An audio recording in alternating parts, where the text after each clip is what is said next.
বন্ধুরা, আশা করি তোমরা সবাই ভালো আছো। তোমার চ্যানেলে তোমাদের সবাইকে স্বাগতম। তো আজ আমরা এই মুহূর্তে যে বিষয় নিয়ে তোমাদের সামনে আলোচনা শুরু করেছি, তোমরা যারা মাধ্যমিক পরীক্ষার্থী তাদের জন্য ইতিহাসের 4 মার্কের প্রশ্ন। প্রথমেই তোমাদের একটা কথা বলবো, যে কথাটা খুবই মূল্যবান এবং কথাটা পরিষ্কারভাবে শোনা উচিত। বিগত কয়েক বছর ধরে ইতিহাসের যেভাবে প্রশ্ন আসছে, তাতে করে 4 মার্কের প্রশ্ন বলো বা 2 মার্কের প্রশ্ন বলো বা 8 মার্কের প্রশ্ন বলো, প্রত্যেকটা ক্ষেত্রেই একটা বিষয় আমাদের সবসময় মাথায় রাখতে হবে। সেটা কি? সেটা হচ্ছে বিষয়টাকে ভালো করে জেনে নেওয়া। আমরা ইতিপূর্বে তোমাদের জন্য 2 মার্কের কিছু প্রশ্ন শেয়ার করেছি। প্রত্যেকটা অধ্যায় থেকে বেছে বেছে প্রশ্নগুলো কিন্তু শেয়ার করেছি। আজ ঠিক একইভাবে কিছু 4 মার্কের প্রশ্ন তোমাদের জন্য শেয়ার করব। প্রত্যেকটা প্রশ্ন ইম্পর্টেন্ট। প্রশ্ন সংখ্যা তুলনামূলকভাবে একটু বেশি থাকবে, কিন্তু তোমাদের একটা কথা বলি, কেউ অ্যাভয়েড করো না প্রশ্নগুলোকে।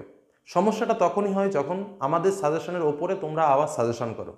কয়েক বছরের যে ইতিহাসের প্রশ্ন আসছে, তাতে করে আমরা ইতিহাসের প্রশ্নের যখন সাজেশন করছি বা প্রশ্ন থেকে ইম্পর্টেন্ট প্রশ্নগুলো খুঁজে বের করতে হচ্ছে আমাদের, তখন আমাদেরও খুব টেকনিক্যালি কাজ করতে হচ্ছে এবং প্রশ্ন সংখ্যা যে কারণে একটু বেশি দিতে বাধ্য হচ্ছি আমরা, যে 10টা প্রশ্ন পড়লে হয়তো একটা প্রশ্ন কমন পাচ্ছ, কিন্তু তোমরা কি করছো? সেই 10টা প্রশ্নের ভেতরে আবার বেছে বেছে 3-4টে প্রশ্ন পড়ে পরীক্ষার হলে যাচ্ছ। নতুবা অন্য কোনো একজন টিচার বলছেন 5টা প্রশ্ন পড়ে যাও, তাতেই 5টা কমন। ইম্পসিবল ব্যাপার, পরিষ্কার কথা বলে রাখি। এই কারণে কিন্তু এই ইতিহাস নিয়ে একটা বদনাম চলছে। আমি তোমাদের বলি, যে প্রশ্নগুলো তোমাদের সামনে শেয়ার করছি একদম অধ্যায়ভিত্তিকভাবে, কোনো প্রশ্ন বাদ না দিয়ে পড়ে যাও তো দেখি কোনটা কমন না আসে। গ্যারান্টি দিয়ে বলছি, এর বাইরে প্রশ্ন থাকবে না, কিন্তু প্রশ্নগুলো পড়ে যেতে হবে। প্রথম শর্ত বলে রাখি, 3-4টে শর্ত মানতে হবে।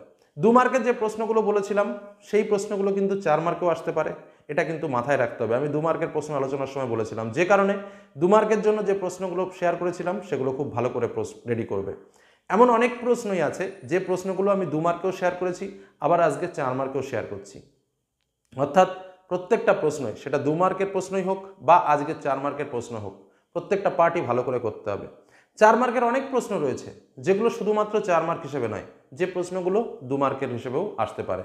অর্থাৎ আজকের যে প্রশ্ন সংকলন তোমাদের সামনে শেয়ার করছি, কোনো প্রশ্ন বাদ না দিয়ে রেডি করতে হবে।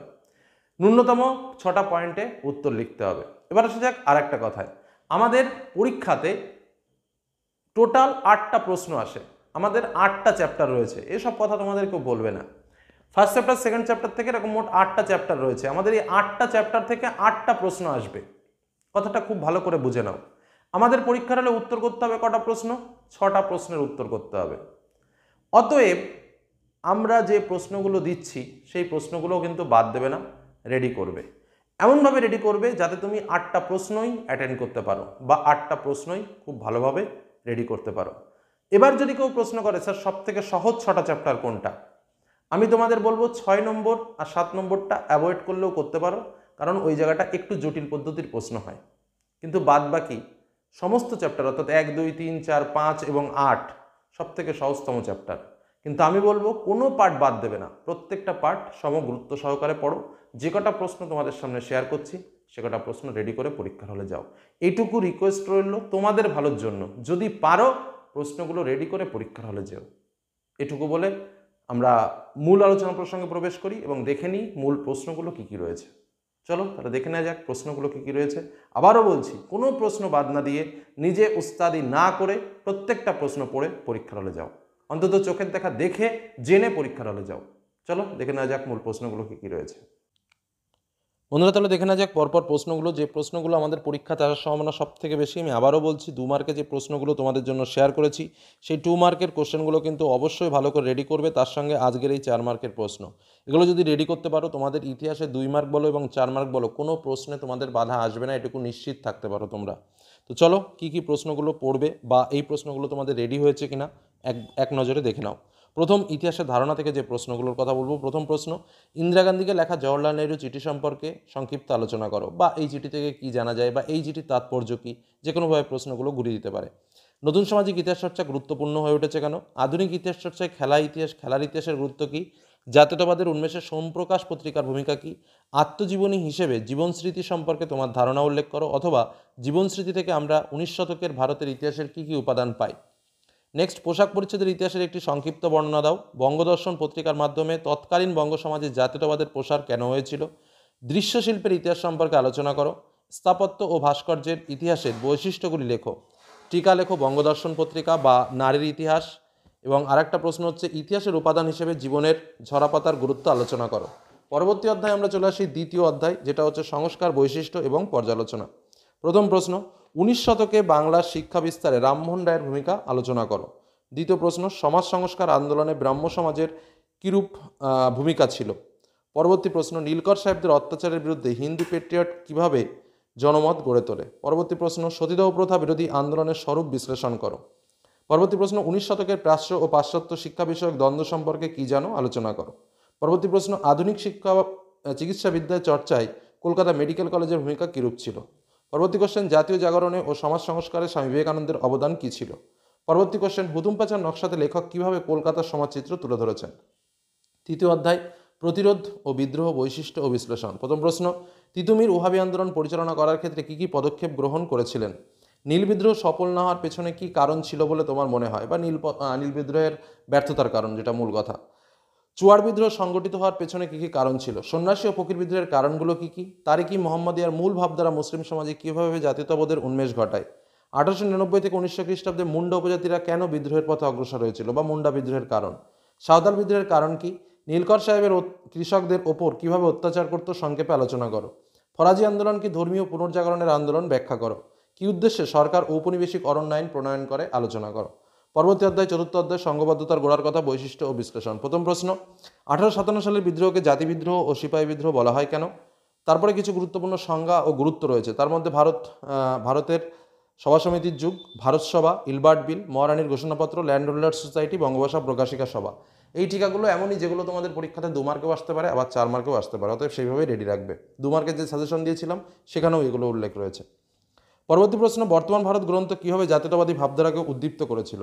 পরবর্তী কোশ্চেন, গগনেন্দ্রনাথ ঠাকুর কীভাবে বাবু সমাজের সমালোচনা করেন। পরবর্তী প্রশ্ন, বঙ্কিমচন্দ্রের আনন্দমঠ উপন্যাসটি কীভাবে জাতীয়তাবাদী ভাবধারা প্রসারের পক্ষে সহায়ক হয়ে উঠেছে। পরবর্তী প্রশ্ন, মহাবিদ্রোহের প্রতি শিক্ষিত বাঙালি সমাজের মনোভাব কিরূপ ছিল। 5 নম্বর অধ্যায়, বিকল্প চিন্তা ও উদ্যোগ, বৈশিষ্ট্য, পর্যালোচনা। Charles Wilkins, William Carey, Gangakishore Bhattacharya, Radhanath Sikdar এবং তারকনাথ পালিত বিখ্যাত কেন। বাংলার মুদ্রণের ইতিহাসে শ্রীরামপুর মিশন পঞ্চরণ কর্মকারের ভূমিকা কী। কলকাতা বিজ্ঞান কলেজ, বসু বিজ্ঞান মন্দির, Indian association for the cultivation of science এবং জাতীয় শিক্ষা পরিষদ, শ্রীরামপুর মিশন, বিশ্বভারতী প্রতিষ্ঠার গুরুত্ব। এর মধ্যে একটা না একটা গুরুত্ব তোমরা পরীক্ষাতে পাবে, এটুকু নিশ্চিত থাকতে পারো। ছাপার কাজে আধুনিক বাংলা অক্ষর বা হরফ নির্মাণের অগ্রগতির বর্ণনা দাও। 19 শতকে বিজ্ঞান সাধনায় প্রফুল্লচন্দ্র রায়, জগদীশচন্দ্র বসু অথবা বসু বিজ্ঞান মন্দিরের ভূমিকা আলোচনা করো। একই টাইপসের প্রশ্ন, প্রফুল্লচন্দ্র রায়টা আলাদা, জগদীশচন্দ্র বসু আর বসু বিজ্ঞান মন্দির রিলেটেড অ্যান্সার। ষষ্ঠ অধ্যায়ে চলে আসি 20 শতকে ভারতে কৃষক, শ্রমিক ও বামপন্থী আন্দোলন। সাইমন কমিশন বিরোধী আন্দোলনে শ্রমিক ও অন্যান্য শ্রেণীর ভূমিকা লেখো। তাম্রলিপ্ত জাতীয় সরকার কি উদ্দেশ্যে গ্রহণ করা হয়েছিল। কৃষক আন্দোলনে মাদারি পাশি বা বাবা রামচন্দ্রের অবদান আলোচনা করো। কিছু গুরুত্বপূর্ণ সংজ্ঞা, কপিলরাজ, উজুলিপরাজ, কিষাণ সভা, মিরাট ষড়যন্ত্র মামলা, ত্রিপুরী সংকট, সারা ভারত কিষাণ সভা, ওয়ার্কার অ্যান্ড পেজেন্ট পার্টি। তেভাগ আন্দোলনের গুরুত্ব, কারণ কি। ভারতের শ্রমিক আন্দোলন গড়ে ওঠার কারণ কি। ওয়ার্কার অ্যান্ড পেজেন্ট পার্টি সম্পর্কে আলোচনা করো। সপ্তম অধ্যায়, 20 শতকে ভারতের নারী, ছাত্র ও প্রান্তিক জনগোষ্ঠীর আন্দোলন। ভারত ছাড় আন্দোলনে নারীদের অংশগ্রহণ বর্ণনা করো। বঙ্গভঙ্গ বিরোধী আন্দোলনে নারী সমাজের ভূমিকা আলোচনা করো। অহিংস অসহযোগ আন্দোলনে ভারতে নারীদের অবদান লেখো। আইন অমান্য আন্দোলনে ভারতের নারী সমাজের ভূমিকা কী। নারী আন্দোলনের চরিত্র ও বৈশিষ্ট্য পর্যালোচনা করো। বঙ্গভঙ্গ বিরোধী আন্দোলনে ছাত্র সমাজের ভূমিকা কী। ভারতের ছাত্র আন্দোলনের বৈশিষ্ট্য কী। বিপ্লবী আন্দোলনে নারীদের ভূমিকা লেখো। দেখো, এই যে 8টা প্রশ্ন না, এই 8টা প্রশ্নের মধ্যে 8 মার্কেও জয়েন্ট আকারে প্রশ্ন আসতে পারে। অর্থাৎ বিষয়টা যদি একটু বুঝিয়ে বলি, 8 মার্কে আমাদের যে প্রশ্ন আসে, একটু প্রশ্নগুলো দেখলে দেখা যাবে কখনো কখনো 3+5 বা 4+4 এইভাবে প্রশ্ন আসছে। তো এক্ষেত্রেও যদি আমরা দেখি যে এইরকমভাবে দুটো প্রশ্ন জয়েন্ট করেও কিন্তু প্রশ্ন আসে, বা এরকম একটা লেজুর কোশ্চেন জয়েন্ট করে দিতে পারে, যে জন্য এই প্রশ্নগুলো একদম খুব সুন্দর করে রেডি রাখবে। আচ্ছা, ভারতের ছাত্র আন্দোলনের বৈশিষ্ট্য কি। বিপ্লবী আন্দোলনে নারীদের ভূমিকা লেখো। কিছু টিকা রয়েছে, Masterda Surya Sen, Matangini Hazra, Pritilata Waddedar, anti circular society, Carlile circular, অলিন্দ যুদ্ধ, সাম্প্রদায়িক বাটোয়ারা, ভাইকম সত্যগ্রহ, পুনা চুক্তি এবং বাংলার দলিত আন্দোলন। খুব খুব ইম্পর্টেন্ট, মাথায় রাখবা।